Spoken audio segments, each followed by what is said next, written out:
ओ भाई, श्रद्धा कपूर ने तो स्त्री 2 में आग लगा दी, एकदम पैसा वसूल पिक्चर है। हाँ यार, कसम से क्या फाड़ू एक्टिंग की है। वैसे पास में पॉपकॉर्न हो और सामने बढ़िया सी पिक्चर चल रही हो तो देखने में डबल मजा आता है। ओह शिट, पॉपकॉर्न तो खत्म हो गया और अभी तो आधी पिक्चर बाकी, अब क्या करेंगे। जस्ट चिल बेब्स, पॉपकॉर्न ही तो खत्म हुए हैं, बट हमारी काली सौतेली बहन किस दिन काम आएगी। तभी पुराना सा सलवार कमीज पहने सिंपल सी चोटी में कमरे में किंजल आकर पूछती है, मोना रीटा, तुम दोनों बता दो डिनर में क्या खाओगे। देखो मोना, हमारी प्यारी काली बहन की उम्र कितनी लंबी है, नाम लेते ही हाजिर हो गई। किंजल, जाओ और जाके हमारे लिए पॉपकॉर्न ले आओ। पर रीटा, एक तो पहले ही डिनर के लिए इतनी देर हो चुकी है, रात के 11 बज रहे हैं। अगर इस टाइम तुम दोनों पॉपकॉर्न खाओगी तो फिर रात का डिनर किस टाइम में करोगी। ये सुनते ही दोनों गोरी सौतेली बहनें गुस्से में लाल पीली हो जाती हैं। अबे ओ फटे दूध की फफूंदी सी शक्ल वाली बहन जी, तेरा काम सिर्फ हमारा ऑर्डर मानना है, ऑर्डर देना नहीं, समझी। अब जा जल्दी और पॉपकॉर्न ला। और रही बात डिनर करने की, तो वो हम अपने टाइम पर ही करेंगे, रात के 1 बजे। अब दफा हो यहाँ से, काली गुलाब जामुन।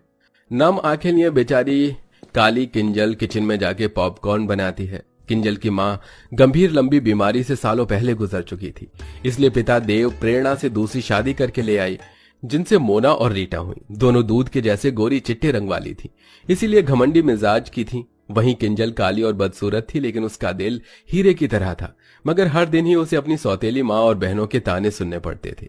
मोना रीटा, ये लो तुम्हारे पॉपकॉर्न, अब बता दो डिनर में क्या खाओगी। ऐसे करो, आज हमारे लिए कैप्सिकम की सब्जी, जीरा राइस, शाही पनीर, कढ़ाई पनीर बनाना। ये तो रहा मेरा। मैं डिनर में वेज पुलाव खाऊंगी चिली चटनी के साथ। हमारी ये पिक्चर खत्म होने से पहले हमारा डिनर हमें परोसा हुआ मिल जाना चाहिए, शार्प 1 बजे। ठीक है, मिल जाएगा।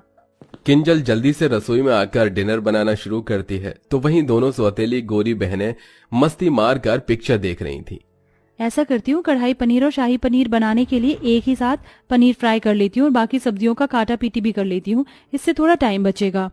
देखते देखते सब्जी बनाने में रात के 12 बज जाते हैं, तो डरे लफ्जों में किंजल बोलती है, मेरे पास केवल 1 घंटा रह गया। अगर 1 घंटे में मैंने दोनों को डिनर नहीं करवाया तो वो कल की तरह ही करेंगी।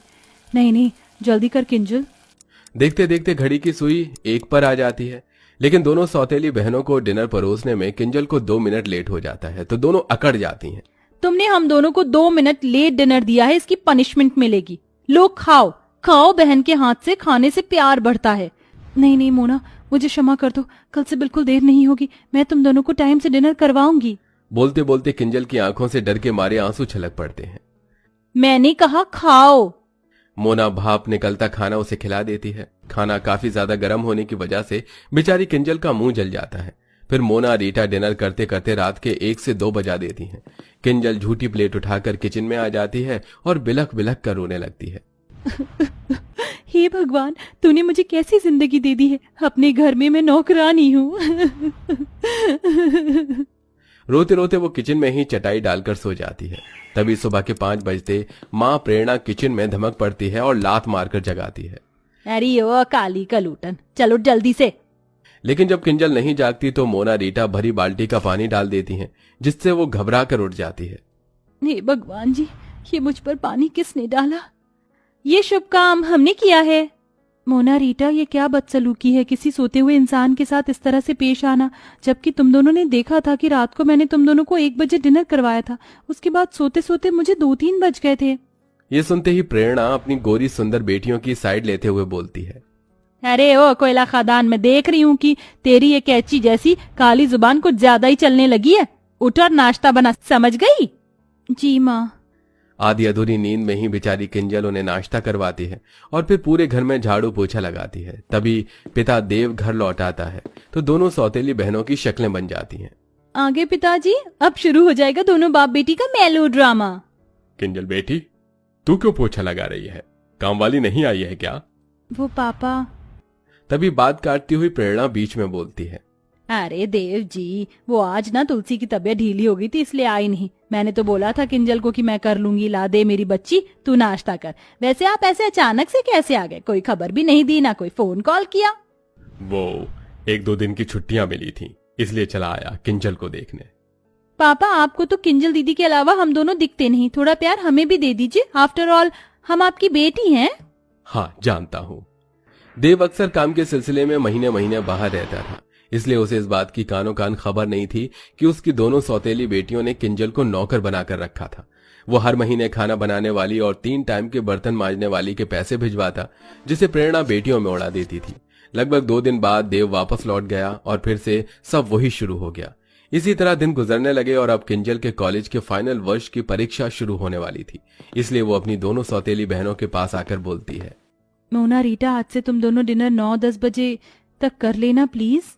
तो आंखें चढ़ाकर दोनों ने ठाए से कहा, मगर वो क्यों भला? क्योंकि कल से मेरी परीक्षा शुरू हो रही है तो मुझको पढ़ाई भी करना है। क्यों रे जली भरते की शक्ल वाली, तुझे क्या लगता कि तू पढ़ लिख कर कलेक्टर बन जाएगी? बेलिनी तुझे रोटी आई हैं। हम अपना रूटीन नहीं बदलेंगे। हम रात के 1 बजे डिनर करती थी और 1 बजे ही करेंगे, समझ गई? दोनों का फैसला सुनकर मायूस मन से किंजल उन्हें 1 बजे रात में डिनर करवाती है और बाकी टाइम घर के कामों में उलझ कर रह जाती थी। एक दिन जब वो रात के डिनर के लिए दोनों से पूछने आती है तो दोनों शॉर्ट सा गाउन पहने मेकअप में लगी पड़ी थी। मोना रीटा, तुम दोनों कहीं जा रही हो क्या? हाँ, आज हम दोनों पार्टी करने जा रही हैं। अच्छा, तो फिर तुम दोनों खाना तो वहीं से खा कर आओगी ना? तो फिर मैं रात का डिनर रहने देती हूँ। अच्छा जी, क्यों री काली भैंसिया, तुझे क्या लगता है हम तुझे आराम फरमाने देंगे? चुपचाप से हमारा डिनर बनाकर तैयार रखना। आज डिनर में हम आलू गोभी, मिक्स वेज, लच्छा पराठा खाएंगी। जानबूझकर दोनों लंबी चौड़ी लिस्ट देती हैं। तभी वो मायूसी से बोलती है, इतना खाना बहुत ज्यादा नहीं हो जाएगा डिनर के हिसाब से? कुछ ज्यादा नहीं होगा, तू बना देना बस। दोनों ऑर्डर झाड़ कर चली जाती हैं। किंजल सारा डिनर तैयार कर देती है, लेकिन दोनों बहनें पार्टी में से फुल पेट खा पी कर आती हैं, जिस वजह से रात का डिनर नहीं खाती। इसलिए अगले दिन खाना बच जाता है तो प्रेरणा किंजल पर आग बबूला हो जाती है। किंजल, अरे ओ किंजल, अरे ओ काली भैंसिया कहाँ है? किंजल डरते हुए प्रेरणा के आगे हाजिर होती है। जी माँ, बुलाया आपने? क्यों री, ये सब क्या है? रात को क्या पूरे मोहल्ले को दावत करवानी थी? कितना खाना बनाया था जो सारा बच गया। ये भरे पतीले के पुलाव, पता है ये चावल कितने महंगे आते हैं? और तू मजे से बना बना कर फेंक रही है। माँ, मेरी इसमें कोई गलती नहीं है। मोना और रीटा ने कहा था बनाने को और दोनों कल बाहर से ही खाकर आई थी तो डिनर नहीं किया। ये सुनकर दोनों सौतेली बहन शातिर तरीके से सारी बात उस बेचारी पर ही थोप देती हैं। ओ, कितनी झूठी और मक्कार है ये। माँ कसम से हमने तो बोला भी नहीं था डिनर बनाने को, अपने मन से बनाया। ये सुनकर प्रेरणा किंजल को बहुत पीटती है। माँ, मत मारो ना माँ। बहुत चर्बी बढ़ गई है तुझको शाही पकवान खाकर। आज से तेरा खाना बंद, अब केवल तुझको सूखी रोटी मिलेगी बस। इस तरह गलती न होने के बाद भी अब किंजल सारा दिन किसी कोल्हू के बैल की तरह काम करती और दोनों सौतेली बहनों को उनके मन मुताबिक रात के 1 बजे डिनर करवाती, जिससे उसका शरीर बहुत ही कमजोर पड़ जाता है। अरे ओ बहन जी, ये कैसी काली दाल बनाई है तूने, अपनी सूरत के जैसी। अब कौन खाएगा इसको? सब्जी भी एकदम बीमारों वाली बनाई है। रुक जा तू। गुस्से में मोना उसके बाल पकड़ लेती है, जिससे वो चक्कर खाकर बेहोश हो जाती है। उसी टाइम आधी रात को पिता देव घर लौट आता है और बेटी की बिगड़ी हालत देखकर आपा खो देता है। किंजल बिटिया उठना, आखिर तुम दोनों ने क्या किया है इसके साथ? देव डॉक्टर को बुलाता है। जहां एक तरफ डॉक्टर उसकी जांच पड़ताल करते हैं तो वहीं दोनों सौतेली बहनों की आंत सूखी जा रही थी। देखिए, इनके शरीर में बहुत सारे पोषक तत्वों की कमी है। इन्होंने काफी दिन से सही ढंग से खाया पिया नहीं है और इन्हें नींद की भी शिकायत है। इनको भरपूर नींद और अच्छे खान पान की जरूरत है। तभी किंजल को होश आ जाता है। दोनों बहनों को पसीने छूटने लगते हैं। अब तो ये पिताजी के आगे सब बोल देगी, हमारी वाट लगा देगी कि हम इससे रात के 1 बजे डिनर बनवाते हैं। लेकिन किंजल कुछ भी नहीं बोलती, जिससे दोनों घमंडी बहनों का स्वभाव बदल जाता है और वो रोते हुए कहती हैं, आई एम सॉरी किंजल, हम दोनों को माफ कर दो। हमने तुम्हें आधी आधी रात को डिनर बनवाने के लिए मजबूर किया। किंजल दोनों को माफ कर देती है और अंत में दोनों बहनें उसका अच्छे से ख्याल रखती हैं। साथ ही उनकी बुरी लत जो रात के 1 बजे डिनर करने की थी वो भी खत्म हो जाती है।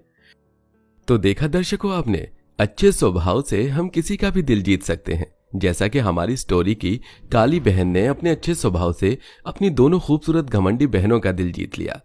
तो दोस्तों, आपके हिसाब से रात का डिनर करने का सही टाइम क्या होना चाहिए? कमेंट बॉक्स में जरूर बताइएगा। साथ ही आपको हमारी ये कहानी कैसी लगी हमें ये भी बताइए।